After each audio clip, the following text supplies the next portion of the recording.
Good afternoon students. आज मैं आपको कम्युनिकेशन के बारे में बता रही हूँ। तो कम्युनिकेशन क्या है? सबसे पहले तो कम्युनिकेशन है वो जिस तरह से प्राण वायु के बिना मनुष्य जिंदा नहीं रह सकता, ठीक उसी तरह संचार के बिना जीवन नहीं है। मनुष्य कुछ सोचता है वह भी संचार है। आदमी भोजन करना तभी पसंद करता है जब उसे भूख की अनुभूति होती है। भूख की अनुभूति भी संचार है। दरअसल मनुष्य रात को स्वप्न देखता है और कुछ अपने विचार करता है। उस दौरान वह व्यक्ति स्वयं से संचार करता है। ठीक है, तो जनरली सी भाषा में हम कम्युनिकेशन किसे कहते हैं? कम्युनिकेशन है वो हमारा इंग्लिश का शब्द है और इसका हिंदी रूपांतर हमारा क्या है? संचार। कम्युनिकेशन है वो लैटिन भाषा की कम्युनिस शब्द से बना है। कम्युनिस इसका अर्थ है कॉमन। संचार शब्द का तात्पर्य है कि बात करे तो सूचना देने वाला संचारक और सूचना ग्रहण करने वाला जो रिसीवर है, उन दोनों के बीच में जो उभयनिष्ठता स्थापित करने से है। भी जब हम कोई भी बात अपनी किसी को भी कहते हैं तो वो बात हमारी दूसरे तक किस तरह से पहुंचती है या किस तरह से हम उसको रिसीव करते हैं, किस तरह से हम उसको भेजते हैं, किस तरह से अगला बंदा है वो उसको रिसीव करता है। ये दोनों ही चीज़ें उसके अंतर्गत शामिल की गई हैं। दूसरे शब्दों में संचार एक ऐसी कला है जिससे एक व्यक्ति दूसरे व्यक्ति के विचारों और भावनाओं में सहभागिता बनता है कि भी जो भी विचार है, जो भी भावना है, उन दोनों में एक दूसरे को इंटरलेट करना। ठीक है, और अनेक विद्वानों ने उसकी अलग अलग डेफिनेशन है वो दी गई है।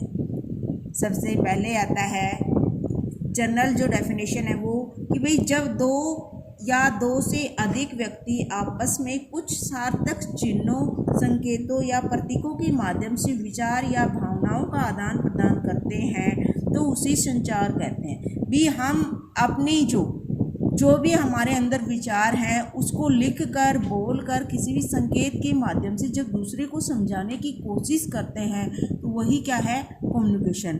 ऑक्सफोर्ड डिक्शनरी के अनुसार विचारों, जानकारी वगैरह का विनिमय किसी और तक पहुंचाना या बांटना, चाहे वह लिखित, मौखिक या सांकेतिक हो, संचार कहलाता है। भी जब हम अपने विचारों को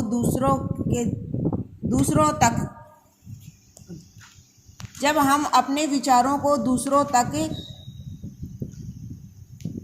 किसी भी माध्यम से पहुंचाते हैं, चाहे विनिमय के, जैसे मान लो विनिमय का अर्थ क्या है कि भाई दूसरा है वो अपने विचारों को हम तक शेयर कर रहा है, हम अपने विचारों को उस तक शेयर कर रहे हैं, तो वो चीज़ क्या कहलाती है? कम्युनिकेशन।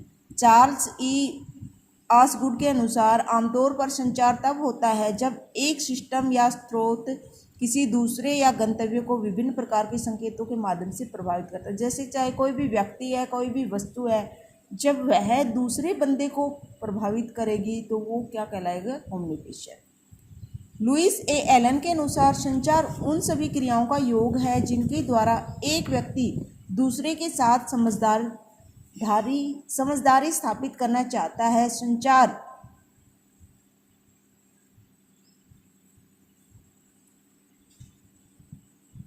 स्थापित करना चाहता है। संचार अर्थों का एक पुल है। इसमें कहने, सुनने और समझने की एक व्यवस्थित नियमित प्रक्रिया शामिल है कि भी हम कोई भी विचार है उसको कहते हैं, सुनते हैं, समझते हैं, तो वो कहने का अर्थ ये है कि ये एक पुल का काम करता है। ठीक है, कैथ डेविस के अनुसार एक व्यक्ति से दूसरे व्यक्ति में जब हम सूचनाएं भेजने और समझने की विधि है, यह आवश्यक तौर पर लोगों में अर्थ का एक पुल है। अच्छा, ये तो हो गया था। संचार से तात्पर्य उन समस्त तरीकों से है जिनका एक व्यक्ति अपनी विचारधारा को दूसरे व्यक्ति के मस्तिष्क में डालने या समझाने के लिए अपनाता है। यह वास्तव में दो व्यक्तियों के बीच का जो इंटर रिलेशन है वो कहलाता है। ठीक है, तो इस तरह से हम इसको संचार को परिभाषित करते हैं। तो ये आया समझ में, संचार का, कम्युनिकेशन का क्या है कम्युनिकेशन। ठीक है, आगे आता है